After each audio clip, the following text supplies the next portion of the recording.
Jackson TSC manager at MDOT, Kelby Wallace. Hi, Kelby. Good afternoon, Bart. How are you? I'm good. How are you? Real good. Real good. Good. A big week for the projects you've got going on around Jackson. Yeah, definitely. So really the biggest week of our project so far on our project to replace the railroad bridges over Mechanic and Jackson Street. Actually, this morning near 9:27, we shut down the tracks after the last train came through that was in Pontiac, headed west.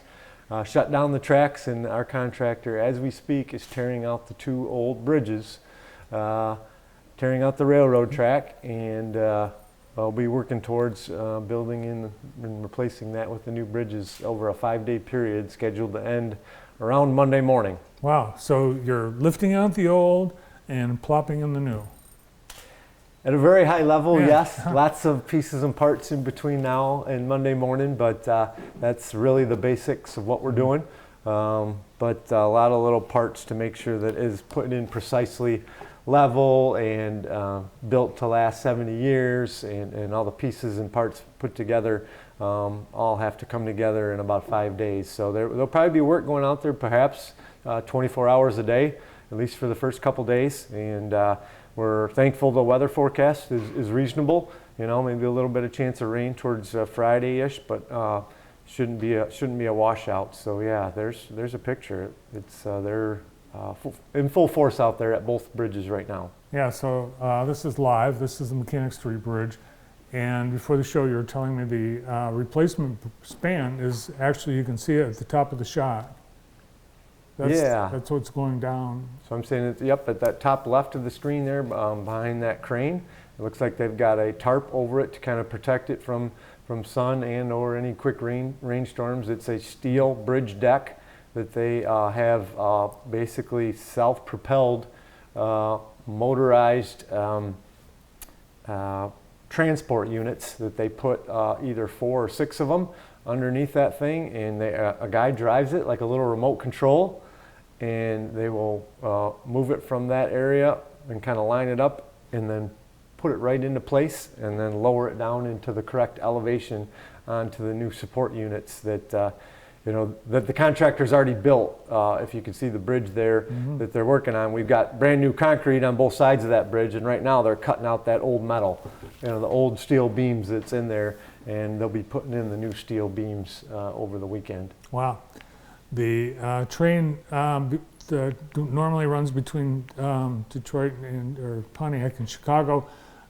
They're still transporting passengers, but they're taking people off the train in Ann Arbor and busing them to Battle Creek. Battle Creek. My understanding. Wow. To get around this event right here. Yes. So a lot of logistical things on the Amtrak side, as far as selling train tickets, and I think they kind of throttled back some of their sales so that they didn't have a full train that they had to figure out how to get on a bus and things. So there was a lot of logistics. This planning's been going on for several years, and we're finally here to this to the moment of getting those new bridges into place, and then afterwards we'll have about a month and a half to kind of clean things up underneath and finish stuff off. But really a big 5-day period for this project.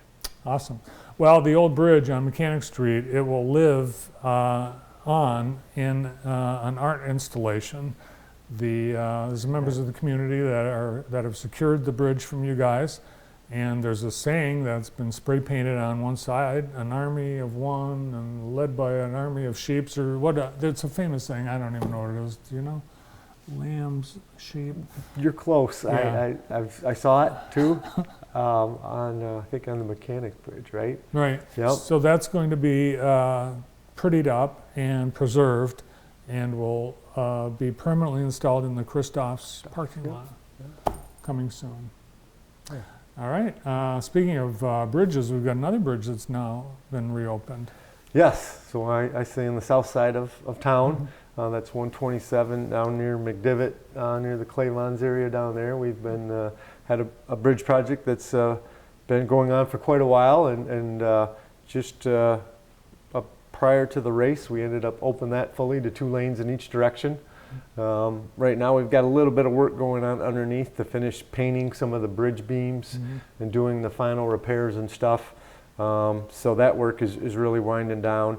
We might have a lane closure for a day here or there. We got to do some, we actually coat the new concrete on the bridge barriers to make it last longer, so we need about a day to do that. And then we got a little bit of work underneath, but that project is really 98% done. So it's nice to see some of these major projects starting to wrap up and open up to traffic. Yeah, the first main 94 project is nearing completion, and there are 2 projects. The second one we'll talk about in a minute, and that is from Parma to Albion. But this first one, with all the improvements that have been made at Elm, 127, Cooper, all of that, it's getting almost to completion. Right. So it's been about 5 years since we first started on the kind of the Cooper Bridge and the Cooper interchange and the big bridge near Cooper over the river and the railroad right there, which a lot of people may not even see, but it's under 94. So it's been about 5 years, but if you add the 2 projects together, it's about $300 million worth of work that took place. And for the most part, we maintain 2 lanes of traffic each direction to keep things flowing, goods and services moving. But it has been a long haul, but we are working towards being complete near Labor Day with 99% of the stuff, and then we'll have what we call punch list things, little corrective things that need to be repaired here and there that will go on probably for a month or 2, but it is winding down. Yeah, and the finishing touches like landscaping and those kinds of things. Stuff like that. We don't like to plant trees until the fall.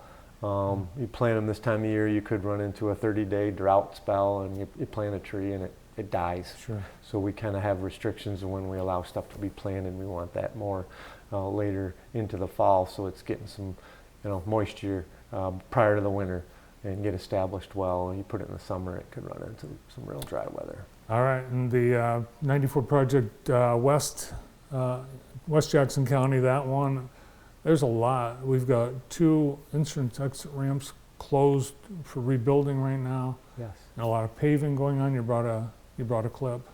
Yeah. So yep, our a clip of kind of just showing you the massive operation when we finally get the material ready to be paved upon. There's about 2 foot of sand and gravel and what we call under drains underneath that new pavement. But this is kind of one of the final operations when we get our 2 paving machines out there, the rollers. We have our inspectors out there making sure that it's put down thick enough and it is what we call compacted with the rollers well enough so that it's going to last. So just kind of a neat little clip just showing the work that goes into that. That project is going to be going on into 25. We are making good progress on westbound this year. And we should be fully opening westbound by the end of the construction season, which is now mid-November. We usually work till so.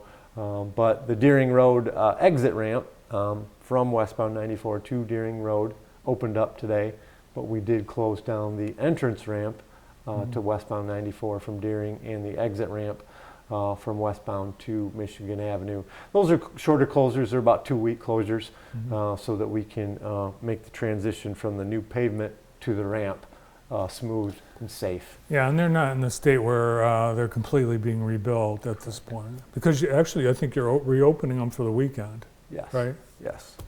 Typically, yep. And then I know you're wearing the shirt towards 0 deaths. That's the goal of MDOT, and we've seen a lot of crashes throughout the entire I-94 project. People are just they're not paying attention, or they're going too fast. Yes, so yep, we still see that. We do things like our message boards that are actually smart boards, we call them. They are actually connected to cell phone data.